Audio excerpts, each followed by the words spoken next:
Gold hub తాకట్టులో ఉన్న బంగారాన్ని విడిపించి కొనబడును. అదే రోజు ఆన్లైన్ ధరకు కొని డబ్బులు ఇవ్వబడును. సో ఇప్పుడు చూసుకుంటే తెలంగాణలో ఫోన్ ట్యాపింగ్ ఇష్యూ ఎన్ని మలుపులు తిరిగిందో అందరికీ తెలుసు. చాలా మందికి నోటీసులు కూడా వెళ్ళాయి. మరి ఈ సందర్భంగా హైదరాబాద్ సిపి అయిన శ్రీనివాస్ రెడ్డి గారు మాట్లాడుతూ ఇంకా కొంతమంది రాజకీయ నాయకులకి నోటీసులు రావాల్సి ఉంది అని అంటున్నారు. అసలు ఎవరో రాజకీయ నాయకులు? ఫస్ట్ టైం హైదరాబాద్ సిపి అయిన శ్రీనివాస్ రెడ్డి గారు మాట్లాడడం జరిగింది ఈ ఇష్యూలో. దీని గురించి ఏం చెప్తారు? ట్యాపింగ్ వ్యవహారాన్ని చూసుకున్నట్టయితే ఇది ఒక తెలంగాణనే కాదు దేశవ్యాప్తంగా కుదిపేస్తున్న సంఘటన చెప్పొచ్చు. టెలిఫోన్ ట్యాపింగ్ వ్యవహారం అనేది ఇంత పెద్ద స్థాయిలో ఎప్పుడు జరగలేదు. జరిగినట్టు మనకు ఆధారాలు కూడా కనిపించలేదు. టెలిగ్రాఫ్ చట్టం కూడా పెట్టాలని చెప్పి ఒక్క తెలంగాణ ప్రభుత్వ పోలీసులు మాత్రం హైకోర్టును కూడా ఆశ్రయించడం జరిగింది.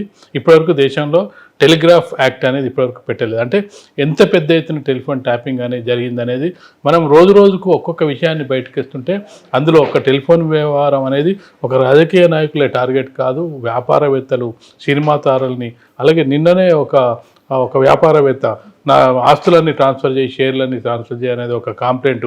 అది స్వయంగా పోలీస్ ఆఫీసర్లే చేసినట్టుగా.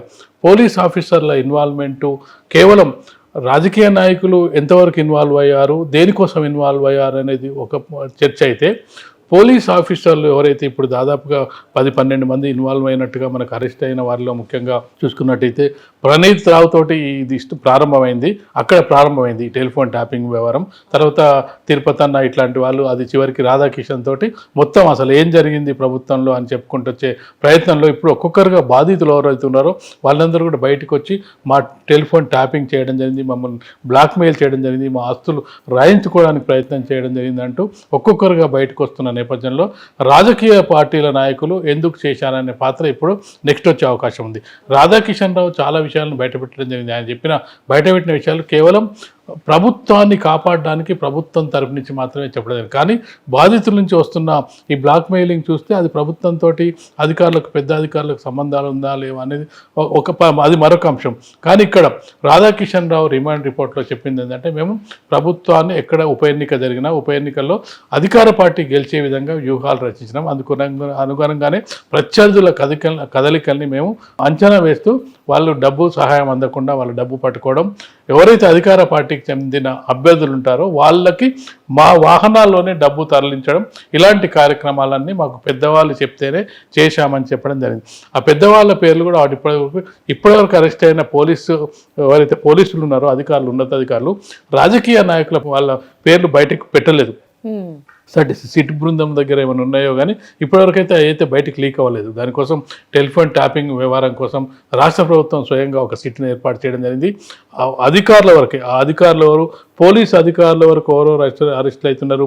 డీజీపీ స్థాయి నుంచి రిటైర్ అయిన వాళ్ళ దగ్గర నుంచి సిఐ దాకా, సిఐ కొంత కానిస్టేబుల్ వరకు కూడా వాళ్ళు ఇన్వాల్వ్ అయిన వాళ్ళందరినీ కూడా ఒక్కొక్కరిని అరెస్ట్ చేస్తూ వాళ్ళ నుంచి వివరాలు సేకరిస్తున్న క్రమంలో రాజకీయ నాయకుల పాత్రపై ఇప్పటి వరకు చిట్టుకు ఏమైనా వివరాలు చెప్పినప్పటికీ ఆ వివరాలు మాత్రం పోలీసుల నుంచి మాత్రం బయటికి రాలేదు. అయితే ఇవాళ కీలకంగా మొదటిసారిగా దాదాపు ఈ వ్యవహారం అంతా ఒక నెల రోజుల నుంచి నడుస్తున్న నేపథ్యంలో హైదరాబాద్ పోలీస్ కమిషనర్ కొత్తకోట శ్రీనివాస్ రెడ్డి త్వరలో అధికారులకు, ఎవరైతే రాజకీయ నాయకులకు కూడా నోటీసులు వెళ్తాయో ఆ వివరాలన్నీ కూడా మేము వెల్లడిస్తామని చెప్పడం ద్వారా ఆల్రెడీ వాళ్ళ దగ్గర కొంత ఇన్ఫర్మేషన్ ఉన్నట్టుగా మనకు తెలుస్తుంది. ఎందుకంటే వితౌట్ ఇన్ఫర్మేషన్ వాళ్ళు చెప్పరు. ఆ ఇన్ఫర్మేషన్ కూడా కొంతవరకు గోప్యత పాటిస్తున్నట్టుగా కనిపిస్తుంది. రాజకీయ పార్టీల నాయకుల పేర్లను బయట పెట్టట్లేదు. ఎందుకంటే నీకు ఇంటరాగేషన్ల, రిమాండ్ల ఖచ్చితంగా కూడా ఎంత వద్దనుకున్నా కానీ అధికారులు కొంత లీక్ అయ్యే అవకాశం ఉంటుంది. ఇప్పటి వరకు మనం చూసుకున్నట్టయితే టోటల్గా అమెరికాలో ఉన్న ప్రభాకర్ రావు మీద మాత్రం తోసేయడం జరిగింది. మిగతా నాయకులంతా కూడా మాకు పైనుంచి ఆర్డర్స్ వచ్చాయి, ఆర్డర్స్ ప్రకారం మేము ఫాలో అయ్యాం, మాకేం సంబంధం లేదని చెప్పే ప్రయత్నం చేయడం జరిగింది. కానీ ఆ ప్రభాకర్ రావు వచ్చిన తర్వాత ఎవరి పేర్లు బయట పెడతారు, అసలు ప్రభుత్వంతో సంబంధం లేకుండా పోలీస్ అధికారులు ఎందుకు చేస్తారు ఈ పనులు అనేది కూడా ముఖ్యమైనది. ఎందుకంటే ఇది ఇజ్రాయెల్ నుంచి వచ్చిన ఒక టెక్నాలజీ, దాన్ని ప్రభుత్వం తీసుకురావాలి. టెక్నాలజీని, టెలిఫోన్ ట్యాపింగ్కి సంబంధించిన టెక్నాలజీ ఇజ్రాయెల్ నుంచి కొనుగోలు చేయడం, దాన్ని వాడకానికి ఎందుకు వాడాలో, ఏ విధంగా వాడాలని ప్రభుత్వం డైరెక్షన్లోనే నడుస్తుంది. యాక్చువల్గా అది ఎందుకు వాడాల్సిందే, దేశమంతా కూడా ఈ టెలిఫోన్ ట్యాపింగ్కి సంబంధించి సుప్రీంకోర్టు చాలా కీలకమైన ఆదేశాలు ఇవ్వడం జరిగింది. వ్యక్తిగత గోప్యతకు సంబంధించి ఫోన్లు వినడం అనేది నేరం అని కూడా చెప్పడం జరిగింది. కానీ కొన్ని ప్రత్యేక పరిస్థితుల్లో తీవ్రవాదుల కదలికలు అలాగే చూసుకున్నట్లయితే ఐఎస్ఐ కదలికలు లేకపోతే నక్సలైట్ల కదలిక వీటి కోసం చెప్పి వాళ్ళు కొంత రికార్డ్ చేసి దాన్ని ఆధారంగా వాళ్ళను అరెస్టులు చేయడం లేదంటే వాళ్ళని రిమాండ్లోకి తీసుకోవడం ఏదైనా ఘోరాలు జరగబోతుంటే వాటిని ఆపడానికి ప్రయత్నించడానికి టెలిఫోన్ ట్యాపింగ్ వ్యవహారాన్ని పోలీసులు తీసుకుంటారు. కానీ ఇక్కడ ప్యూర్గా ఒకటి రాజకీయ ప్రభుత్వానికి అనుకూలంగా వ్యవహరించే విధంగా ఒక భాగం అయితే, రెండో భాగాన్ని పోలీసులు అధికారులు వాళ్ళు సొంత లాభాలకు వాడుకున్నట్టుగా కనిపిస్తుంది. ఆ సొంత లాభాలు ఏంటి? అది ఎవరైతే వ్యాపారస్తుల్ని బెదిరించడం, వాళ్ళ నుంచి డబ్బులు తీసుకోవడం, ఆస్తుల్ని రాయించుకోవడం, లాస్ట్కు సినిమా వాళ్ళని కూడా బెదిరించి వాళ్ళని కూడా ట్యాప్ చేయడం, ఇవన్నీ కూడా రెండో కోణం. మొదటి కోణం ప్రభుత్వం వీళ్ళకు ఒక టార్గెట్ ఇచ్చినట్టుంది. ఆ టార్గెట్ ఇచ్చిన తర్వాత వాళ్ళు విచ్చలవిడిగా ఎక్కడ వాడొద్దు ఎక్కడ వాడొచ్చు అనేది విచ్చలవిడితనంతో పూర్తిగా అన్ని వ్యవస్థల్లో వాడినట్టు కనిపిస్తుంది. ఇప్పుడు కొత్తకోట ప్రభాకర్ రెడ్డి చెప్పిన దాని ప్రకారం ప్రభుత్వంలో చాలా పెద్ద వ్యక్తులు ఉండే అవకాశం ఉంటుంది. ప్రభుత్వంలో పనిచేసిన వాళ్ళు, అది ఏ స్థాయి వ్యక్తులు అనేది అతను అంటే ఎలాంటి లీక్ చేయలేదు. అధికారులకు, రాజకీయ నాయకులకు మాత్రం నోటీసులు వెళ్తాయని చెప్పడం జరిగింది. ఆ వివరాలన్నీ త్వరలోగా బయట పెడతామని చెప్పడం ద్వారా కొంత ఇన్ఫర్మేషన్ అయితే వాళ్ళకు ఉన్నట్టుగా మనకు సిపి మాటల్ని బట్టి అర్థమవుతుందని చెప్పొచ్చు. సో ఇప్పుడు మీరు చెప్పారు కదా ప్రభాకర్ గారి మీదకి అంతా నెట్టుతున్నారు అని చెప్పేసి, మరి ఈ ఫోన్ ట్యాపింగ్ ఇష్యూ అనేది చాలా రోజుల నుంచి నడుస్తుంది. మరి ఇప్పటి వరకు ఎందుకు రావట్లేదు ప్రభాకర్ గారు? ప్రభాకర్ తన ఆరోగ్య కారణాల రీత్యా క్యాన్సర్ ఉంది, నేను అమెరికాలో ఉన్నాను. టెలిఫోన్ ట్యాపింగ్ ఒకవైపు బయటపడుతున్న సందర్భంలోనే అతను అమెరికాకి వెళ్ళిపోవడం జరిగింది. మరి ఎప్పుడు వస్తా అంటున్నారు? అంటే లుక్అవుట్ నోటీస్ ఇవ్వడం జరిగింది పోలీసు అధికారులు. అంటే ఇంటర్పోల్కి వాళ్ళకి సమాచారం ఇస్తే వాళ్ళు అక్కడి నుంచి తీసుకొచ్చే బాధ్యత ఇంటర్పోల్ వాళ్ళే తీసుకుంటారు. అది సమయం పడుతుంది. కానీ మొత్తానికైతే అతను ఇండియాకి రావాల్సిందే, వివరాలు చెప్పాల్సిందే.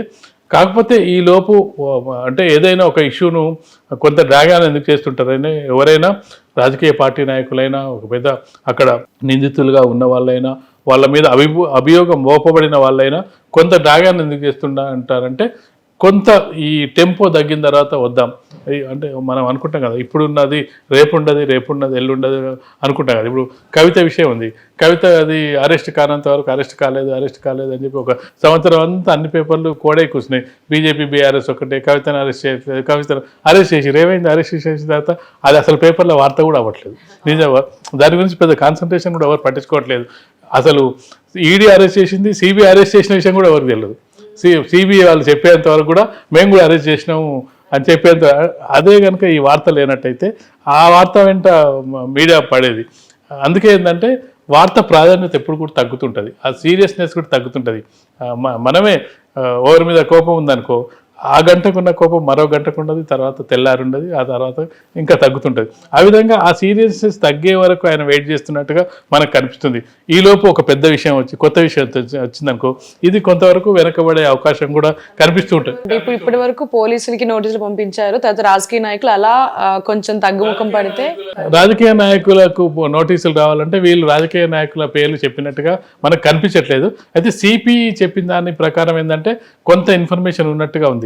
రాజకీయ నాయకులకు కూడా మేము నోటీసులు త్వరలో పంపించబోతున్నాం, ఆ వివరాలన్నీ కూడా మేము చెప్దామని చెప్పడం ద్వారా రాధాకిషన్ ద్వారా కూడా కొంత విషయం సేకరించినట్టు, అంటే పోలీసు వాళ్ళు కూడా వాళ్ళ రిమాండ్ రిపోర్టుకు సంబంధించి సిట్ కూడా బృందం కూడా అన్ని విషయాలు బయటికి లీక్ చేయరు, కొంత కాన్ఫిడెన్షియల్గా ఉండే ప్రయత్నం చేస్తారు. అంటే అవతలి వాళ్ళు అలర్ట్ అయ్యే అవకాశం ఉంటుందని చెప్పి రాజకీయ నాయకులు కానీ కొంత కీలక స్థానాల్లో ఉన్న వ్యక్తుల్ని మనం అంటే వితౌట్ ఆధారాలు లేకుండా ఒక రాజకీయ నాయకుల మీద ఒకవేళ మనం నింద మోపినట్టయితే అది పార్టీ మీద ప్రభావం చూపుతుందని చెప్పి కొంత సంయమనంతో పాటించి కొంత వాళ్ళు ఎంతవరకు ఎడిట్ చేయాలి, ఎంత మనకు బయటికి పంపించాలి, ఎంతవరకు మనం ఆప్ పెట్టుకోవాలి, సీక్రెసీ ఎంత మెయింటైన్ చేయాలని చెప్పి వాళ్ళు అది మెయింటైన్ చేస్తుంటారు. ఆ క్రమంలో భాగంగానే అధికార పార్టీకి సంబంధించిన అభ్యర్థులకు ఉప ఎన్నికల సందర్భంగా మేము డబ్బులు మా వాహనాల్లోనే పంపించడం జరిగిందని ఇండికేషన్ ఏమిచ్చారు అంటే అధికార పార్టీ మద్దతు మాకుందనేది చెప్పకనే చెప్పారు. ఆ అధికార పార్టీకి సంబంధించిన ఏ నాయకులు ఏందని చెప్పలేదు, కానీ పై స్థాయిలో ఉన్న వ్యక్తుల వల్లనే ఇలాంటివి సాధ్యమవుతాయి. ఏ ఎమ్మెల్యే స్థాయో లేకపోతే ఒక మంత్రి స్థాయి కూడా సాధ్యం కాదు. ఇంకా అంతకంటే పెద్ద వ్యక్తులు చెప్తేనే డీజీపీ లాంటి వ్యక్తులు రిటైర్ అయిన ఆయనను ఎక్స్టెన్షన్ మీద తీసుకురావడం జరిగింది. వీళ్ళందరూ కూడా ఎక్స్టెన్షన్లో ఉన్నారు. ఇప్పుడు రాధాకిషన్ రావు కానీ వీళ్ళందరూ కూడా, ప్రభాకర్ రావు గారు కానీ వాళ్ళ రిటైర్మెంట్ అయిన తర్వాత వాళ్ళకి ఎక్స్టెన్షన్ ఇచ్చి దానికి ఇన్ఛార్జ్గా పెట్టడం జరిగింది. కాబట్టి పై స్థాయిలో వ్యక్తులు అంటే అది ఊహాగానాలు. కేసీఆర్ ఉండా, కేటీఆర్ ఉండా, హరీష్ రావు అనే ఊహాగానాలు పబ్లిక్ వదిలేసారు. వాళ్ళు ఎంతవరకు చెప్పారు, ప్రత్యర్థులకి మేము ఆర్థికంగా దెబ్బతీయడం, ప్రత్యర్థులకు ఎవరైతే అభ్యర్థులు ఉన్నారో వాళ్ళకు మా ద్వారా డబ్బులు సరఫరా చేయడానికి మేము ప్రయత్నం చేశాము. వాళ్ళ టెలిఫోన్ ట్యాపింగ్, వాళ్ళ ఏం చేస్తున్నారు, వాళ్ళ యాక్టివిటీస్ ఏంది, వాళ్ళ వ్యూహాలు ఏందని చెప్పి పసిగట్టి మేము అందించడం మా బాధ్యత అని చెప్పకనే చెప్పారు. కాబట్టి ఇందులో ఖచ్చితంగా కూడా అది రాజకీయ పార్టీ నాయకులు ఉంటారు.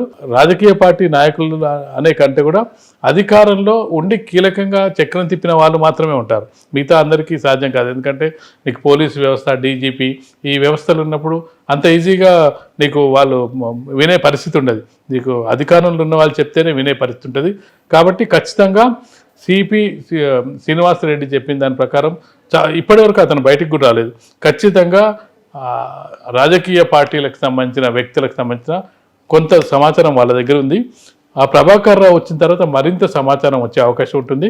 ఖచ్చితంగా ఇప్పుడైతే పోలీస్ ఆఫీసర్లను, పెద్ద స్థాయిలో ఉన్న వాళ్ళని, రిటైర్ అయిన వాళ్ళను, ఇప్పుడు పనిచేస్తున్న వాళ్ళను ఏ విధంగానైతే అరెస్ట్ చేసి రిమాండ్ చేశారో ఖచ్చితంగా రాజకీయ పార్టీల నాయకులు నోటీసులు వెళ్తాయి. ఖచ్చితంగా అరెస్టుల పరంపర కొనసాగుతుంది. ఈ టెలిఫోన్ ట్యాపింగ్ వ్యవహారం అనేది దేశవ్యాప్తంగా చర్చనీయాంశం అయింది. ఇది ఒక రోజుతో పోయేది కాదు, ఇది కంటిన్యూషన్గా జరిగే ప్రక్రియగా మనం చూడొచ్చు. యా సార్, చూడాలి. మరి సిపి శ్రీనివాసరెడ్డి గారు చెప్పినట్టు రాజకీయ నాయకులకి నిజంగా నోటీసులు వెళ్తాయా, అండ్ అలాగే మెయిన్ క్యాండిడేట్ కూడా ఎప్పుడు బయటపడతాడా అనేది. Thank you so much sir. Thank you.